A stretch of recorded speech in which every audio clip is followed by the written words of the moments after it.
और महाराष्ट्र की सियासत से जुड़ी हुई एक बहुत बड़ी खबर मिल रही है, वो आपको बता देते हैं। एनसीपी की लड़ाई चुनाव आयोग अब पहुंच चुकी है। बड़ी खबर, इलेक्शन कमीशन के दरवाजे पहुंची एनसीपी की लड़ाई। शरद पवार गुट की तरफ से पार्टी से जुड़ी हुई गतिविधियों की जानकारी चुनाव आयोग को दे दी गई है।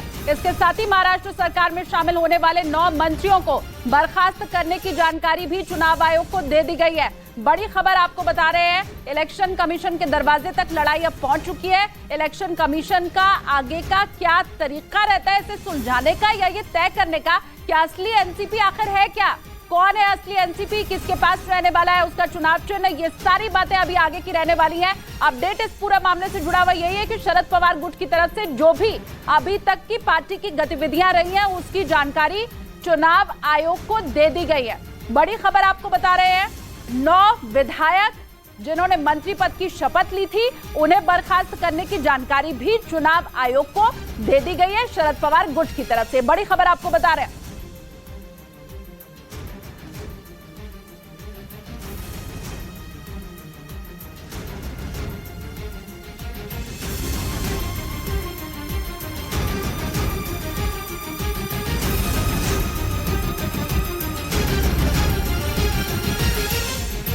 तो बड़ी खबर महाराष्ट्र की सियासत से जुड़ी हुई आपको बता रहे हैं। एक तरफ तो एनसीपी के दोनों गुटों की आज मीटिंग होनी है और वहीं दूसरी तरफ चुनाव आयोग तक ये मामला पहुंच चुका है।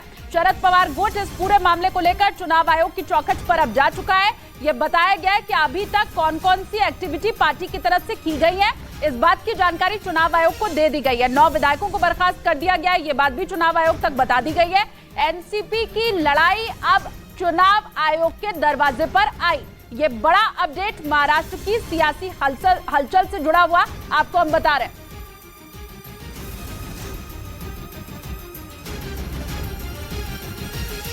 और इन सब के बीच वेस्ट बैंक के जनिन इलाके से इजराइल की फौज लौट चुकी है। वहां से इजराइल की सेना के काफिले की वापसी के कुछ वीडियो भी सामने आए हैं और इस वीडियो में सेना की कई बख्तरबंद गाड़ियां एक कतार में चलती हुई दिखाई दी हैं।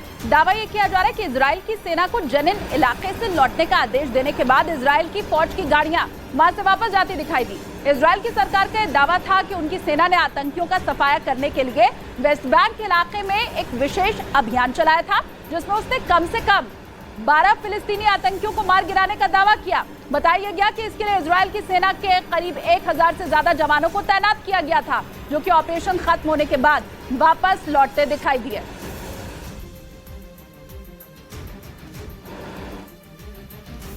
वहीं ईरान के बढ़ते खतरे के बीच इजराइल ने अमेरिका से हथियारों की बड़ी डील कर ली, जिसके तहत इजराइल अमेरिका से खतरनाक F-35 फाइटर जेट खरीदेगा जिनकी कीमत $300 करोड़ यानी भारतीय रुपयों में करीब 2500 करोड़ रुपए है।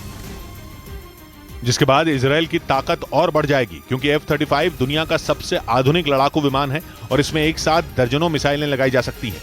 अमेरिका के साथ इस डील के तहत इजराइल उससे 25 F-35 फाइटर जेट खरीदेगा। ये डील $300 करोड़ यानी करीब 2500 करोड़ भारतीय रुपयों में की गई। इस डील के बाद इजराइल के F-35 विमानों का बेड़ा 50 से बढ़कर 75 हो जाएगा।